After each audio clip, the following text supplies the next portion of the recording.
मेरा नाम है मनीष श्रीवास्तव। मैं आपके लिए लाया हूँ सोशल मीडिया से कुछ ऐसी बातें जो आप जानते तो हैं, आप उन पर ध्यान नहीं देते। आप उनको पढ़ते तो हैं बट उन पर ध्यान नहीं देते।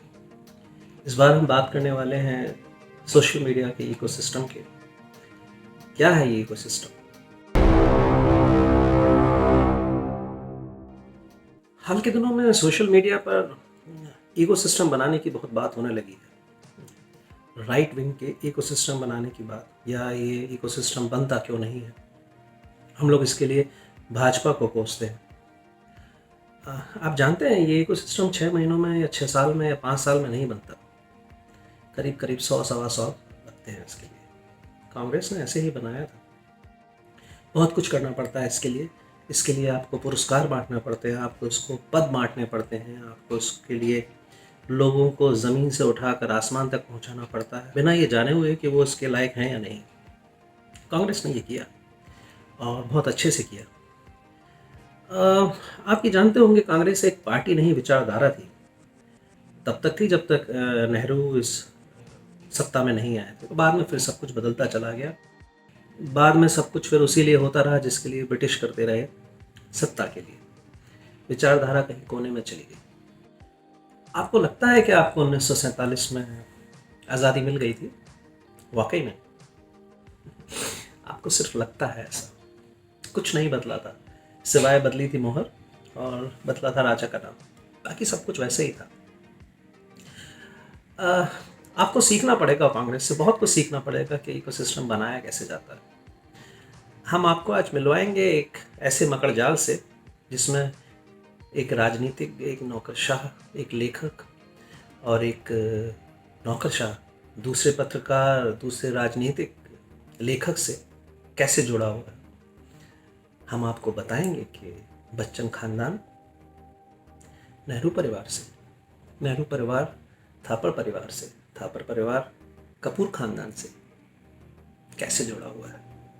हुआ आश्चर्य आपको? क्या आपको पता है कि कांग्रेस और कम्युनिस्ट जो हैं आपस में कैसे जुड़े हुए हैं? आपको ये जान के आश्चर्य तो नहीं होगा कि जितने भी कांग्रेस में और कम्युनिस्टों में हाई प्रोफाइल लोग हैं वो कहीं ना कहीं रिश्तों से जुड़े हुए हैं। वो चाहे राजनीति में हो या किसी बिजनेस में हो, कहीं ना कहीं उनके तार आपस में जुड़ जाते हैं। कुछ किताबें हाल में आई, जैसे संजय बारू की किताब आई, और वरिष्ठ पत्रकार जो कुलदीप नैयर जी हैं वो भी इनके बारे में काफ़ी चर्चा कर चुके हैं। मैं आपको ये जानकारी दे रहा हूँ। मेरे मित्र हैं श्वेतांक, उन्होंने कुछ साल पहले ये एक लेख लिखा था। उसमें से कुछ जानकारियाँ ली गई हैं, बाकी जानकारियाँ कुछ किताबों से ली गई हैं। बहुत पुरानी बात है। शुरुआत तो करीब करीब 100 साल पहले हो चुकी थी। इसके रिश्तों के तार बहुत दूर से आते हैं। जलियांवाला बाग याद है आपको? कहानी वहां से शुरू होती है।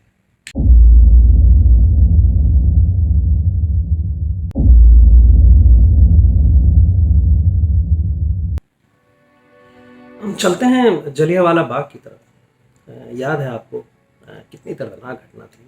मतलब उसने तो इतिहास ही बदल के रख दिया। इतनी दर्दनाक घटना थी, दुखद घटना थी कि इवन के जो कट्टर साम्राज्यवादी जो हैं, चर्चिल जो हैं, उन्होंने तक इसको राक्षसी घटना की तुलना की थी। लेकिन ब्रिगेडियर जनरल डायर और लेफ्टिनेंट गवर्नर माइकल ओडायर, उनको इस घटना का पूरा सपोर्ट था। उन्होंने इस घटना को पूरी तरह से सराहा भी था। और उस समय के जो वायसराय थे, चेम्सफोर्ड जो थे, उन्होंने इस पर शाबाशी दी थी। अकेले तो नहीं हो सकते वो, जब तक कि कुछ भारतीयों का साथ ना हो। थे वो लोग, भारतीय थे, उन्होंने साथ दिया था। आश्चर्य हुआ आपको? मुझे भी हुआ। जैसा मैंने पहले बताया आपको, वो प्रशंसक और कोई नहीं थे, वो थे राय बहादुर कुंज बिहारी थापर।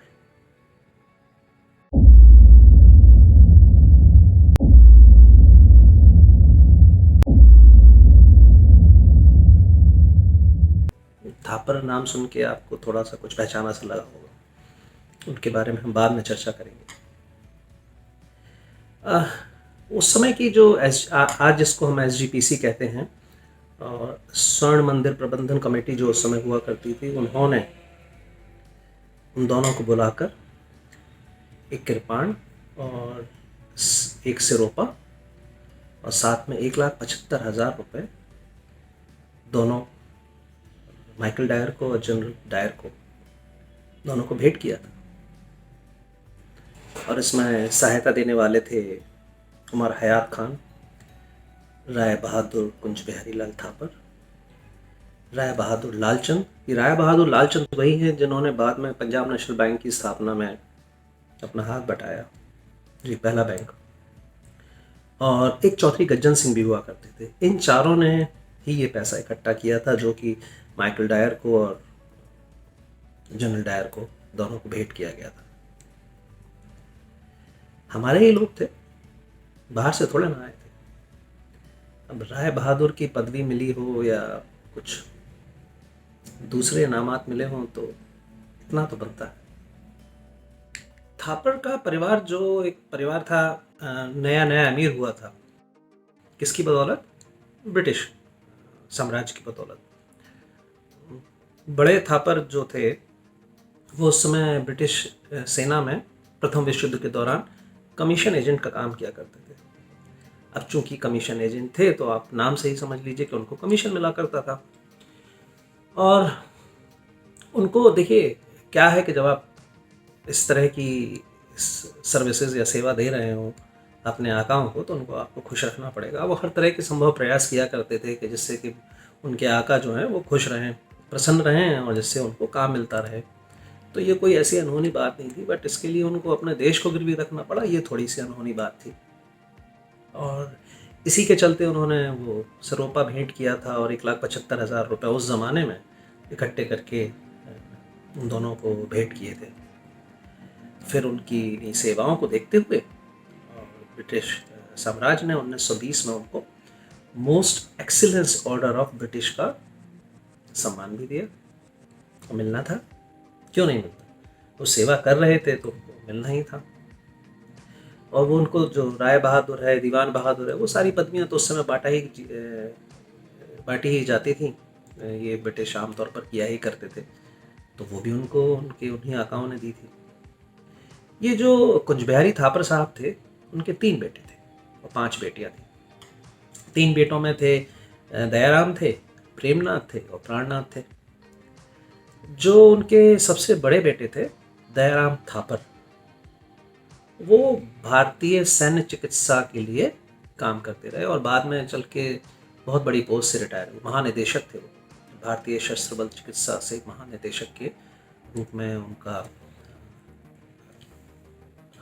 रिटायरमेंट हुआ। और ये जो दयाराम थापर साहब थे, इनके 3 बच्चे थे। एक थे रोमेश थापर, एक बिटिया थी पिमला थापर और एक बिटिया थी रोमिला थापर। रोमेश जो थे वो उनका जन्म लाहौर में हुआ था। उनको वहाँ से पढ़ाई के लिए बाद में इंग्लैंड भेज दिया गया था। बड़े फैशनेबल सोशलिस्ट हुआ करते थे जो रोमेश थापर थे।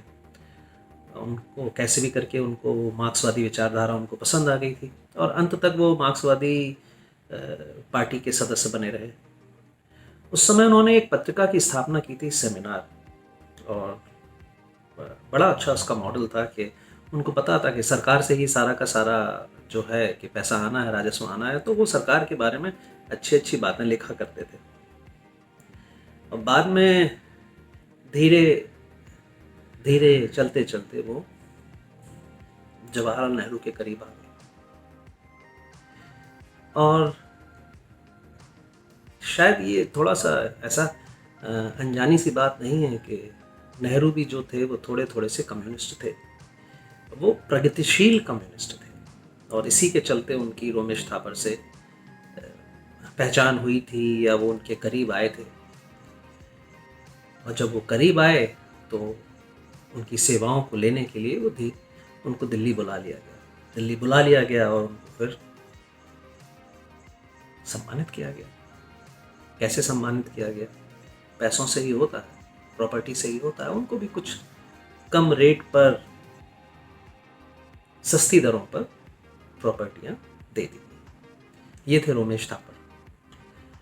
और रोमेश थापर जो थे और उनकी जो पत्नी थी, उन्होंने फिर आगे चल के 1960-1970 के आसपास इंदिरा गांधी के करीब आना शुरू कर दिया और वो अच्छे खासे करीब आ गए। रोमेश थापर इंदिरा गांधी को पहले से जानते थे, तो नज़दीक आने में इतनी तकलीफ़ हुई नहीं। और जब जवाहरलाल नेहरू की मृत्यु हुई तो वो इंदिरा गांधी का जो एक करीबी सर्कल हुआ करता, तो उसके बहुत ख़ास मेंबर थे। बाद में आने वाले समय में उन्होंने आईटीडीसी के नेशनल बुक्स डेवलपमेंट बोर्ड में डायरेक्टर के रूप में कई सालों तक काम किया। फिर दिल्ली में जो राष्ट्रीय बाल भवन है उसके उपाध्यक्ष भी रहे। अच्छी पोस्ट थी, बहुत अच्छी पोस्ट थी।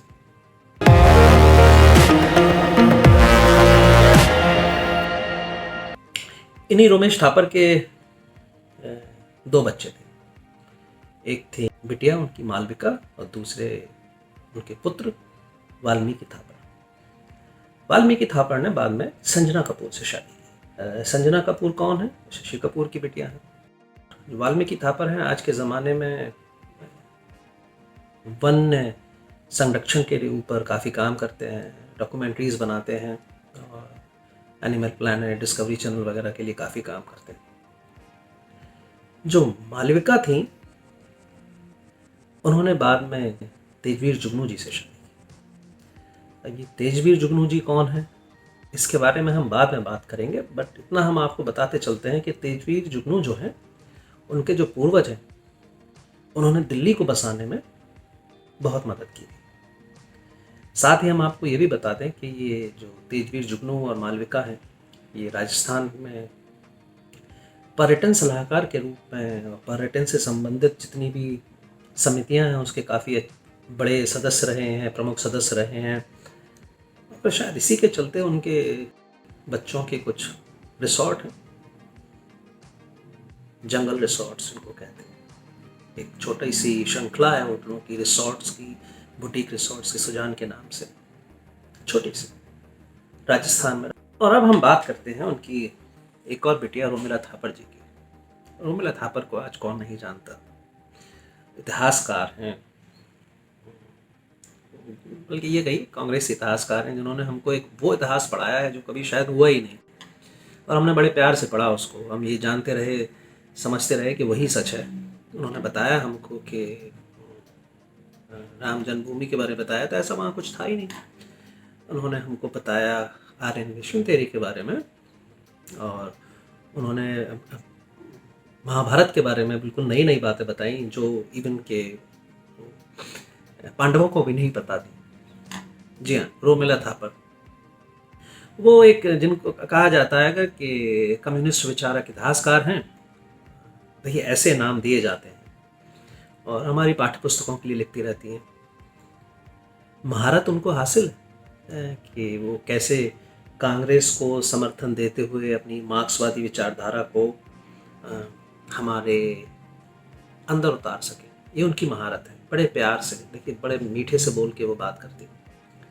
2003 में एक कांग्रेस की जो क्लोज शेयर की एक लाइब्रेरी बनने वाली थी, उसमें करीब करीब 2000 लोगों ने अपने हस्ताक्षर भेज के उनकी नियुक्ति के लिए मना किया था। उन्होंने एप्लीकेशन दी थी कि वो नहीं चाहते हैं क्योंकि उनके विचार जो हैं वो मार्क्सवादी हैं और हिंदू विरोधी हैं। लेकिन भारतीय कम्युनिस्ट पार्टी ने ये कहकर उनका समर्थन किया कि नहीं, उनका जो दृष्टिकोण है वो वैज्ञानिक है और उदारवादी है। हाँ, ये है रोमिला थापर। ऐसे बनता है इकोसिस्टम।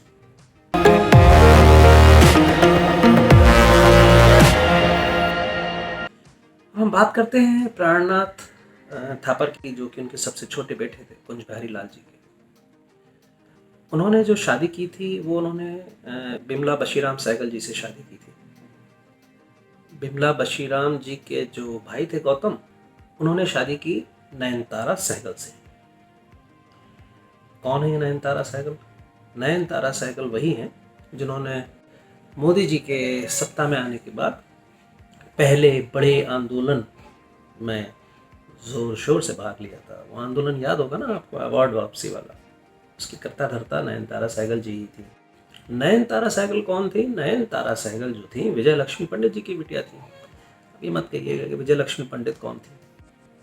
विजय लक्ष्मी पंडित जवाहरलाल नेहरू जी की बहन थी। खास बात यह है कि नयनतारा सहगल जी के जो पिताजी थे बहुत बड़े स्कॉलर थे और भारतीय स्वतंत्रता आंदोलन के बहुत बड़े पुजारी भी थे, या ये कहिए कि सपोर्टर भी थे। उनका गंभीर बीमारी की वजह से 1944 में लखनऊ की जेल में निधन हो गया। गंभीर बीमारी, दुर्घटनाएं, ये सब कांग्रेस परिवार में होती रहती हैं। क्यों होती रहती हैं इसका पता आज तक किसी को नहीं चला। तो विजय लक्ष्मी पंडित के जो पतिदेव थे उनका भी गंभीर बीमारी के कारण निधन हो गया था। उन्होंने राजतरंगिणी का जो है वो संस्कृत से अंग्रेजी में अनुवाद भी किया था। काफ़ी बड़े स्कॉलर थे और पंडित जी के दोस्त भी थे। देखिए कहाँ से शुरुआत हुई थी, कहाँ जुड़ रहे हैं तार धीरे धीरे। आपको याद है ना कि वो पुराने ज़माने में जो राजा महाराजा हुआ करते थे, अपना साम्राज्य बढ़ाने के लिए क्या करते थे? बेटियों का विवाह जो है वो दूसरे अपने या तो दुश्मनों से कर देते थे या एक बड़े राजा से कर देते, जिससे उनका साम्राज्य फैल सके। वही हो रहा है देखिए यहाँ पर, धीरे धीरे ऐसा ही होता है, ऐसे बनता है इकोसिस्टम।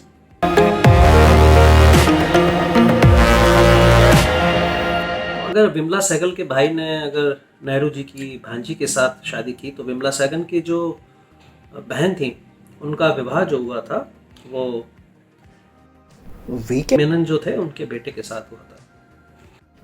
वीके मेनन का नाम जब भारत का विभाजन हुआ था उसके बाद जो राजनीतिक एकीकरण हुआ था उसमें उनका नाम काफ़ी लिया जाता है, और वल्लभ भाई पटेल जी के सचिव के रूप में भी उन्होंने काफ़ी काम किया था। प्रणनाथ थापर जी का योगदान ये रहा है कि भारत का जो युद्ध हुआ था 1962 का, उसमें वही हमारे सेनाध्यक्ष हुआ करते थे और वही सौंप कर आए थे भारत को। जानने वाली बात यह है कि जब थिमैया साहब जो उनके प्राणनाथ जी के पहले जो अध्यक्ष थे, जब उनका रिटायरमेंट हो रहा था तो उन्होंने जनरल थोराट को बोला था कि उनको उनके बाद सेनाध्यक्ष बनाया जाए, बट उनकी बात को टाल दिया गया था और आउट ऑफ द वे जाके प्राणनाथ थापर जी को सेनाध्यक्ष बनाया गया था। भारत की सुरक्षा का दारोमदार उनको दिया गया था। उन्होंने वही किया जो नेहरू जी चाहते थे। हम हार गए चीन से। उसमें उनका उतना ही रोल रहा होगा जितना कि एक लीडर का होता है, और एक लीडर का क्या रोल होता है किसी भी प्रोजेक्ट में या किसी युद्ध में या किसी भी संरचना में, तो वही रोल रहा होगा। उन्होंने वही किया जो नेहरू जी उनसे करवाना चाहते थे। आश्चर्य की बात यह है कि जब हम इतिहास की 1962 के भारत और चीन के युद्ध की बात करते हैं तो प्रणनाथ थापर जी का नाम बहुत ज़्यादा आता नहीं, उसको ढक दिया जाता है। अपने थे, उनको थोड़े ना बदनाम करें।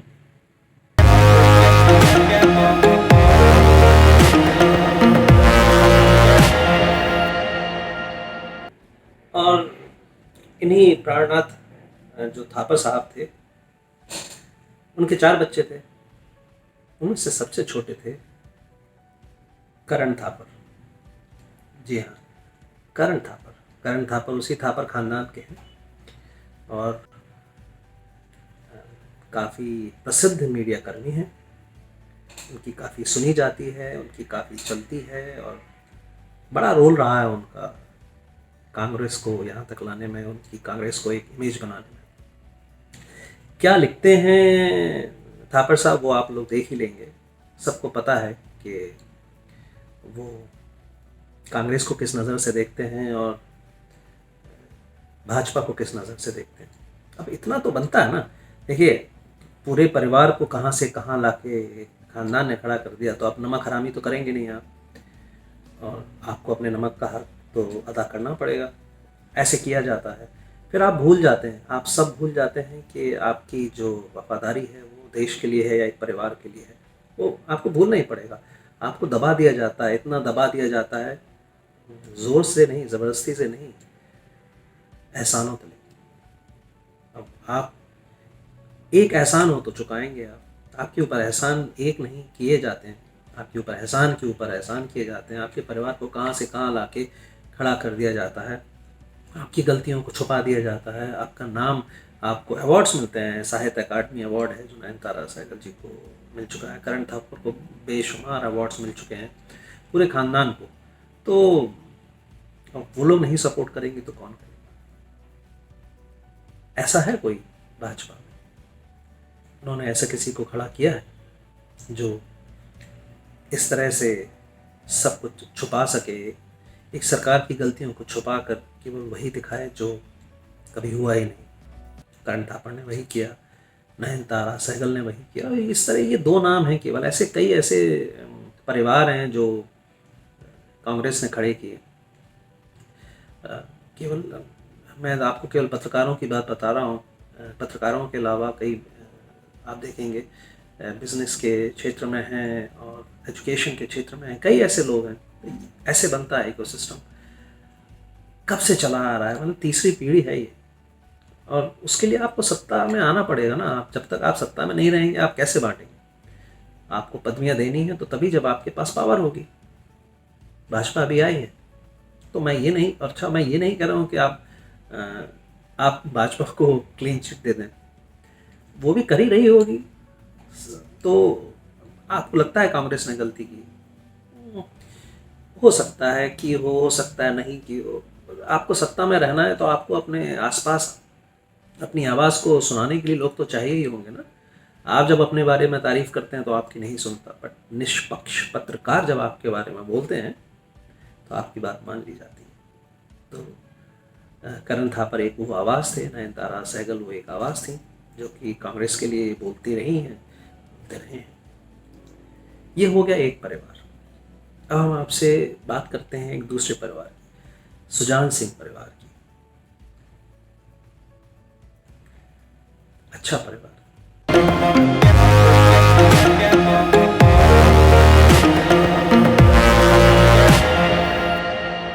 तो साहब अब बात करते हैं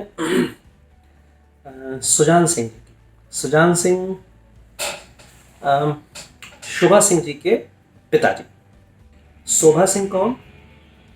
शोभा सिंह जिनको कहा जाता है कि दिल्ली उन्होंने ही बनाई, दिल्ली की बड़ी बड़ी इमारतें हैं वो उन्होंने ही बनाई, ठेकेदार हुआ करते थे।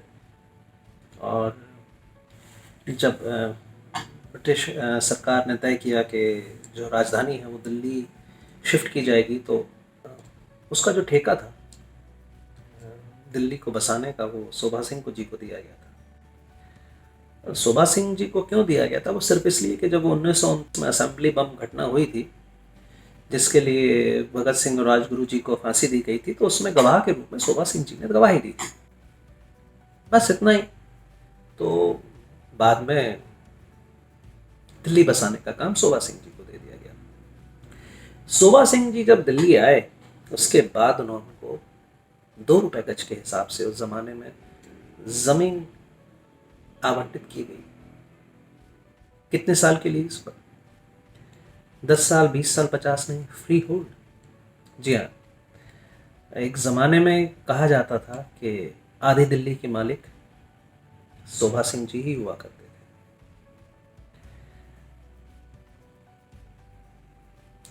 जी, इनाम मिला था उनको, तो कोई बहुत बड़ा इनाम नहीं था, ऐसा हुआ करता था।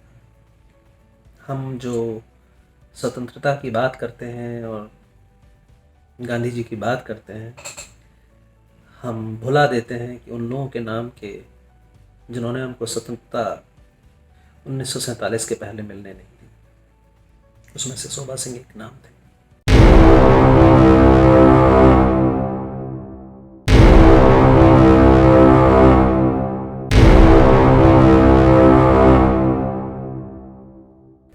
शोभा सिंह जी के जो छोटे भाई थे उज्जवल सिंह, बाद में वो एमपी बने और फिर तमिलनाडु के राज्यपाल भी रहे।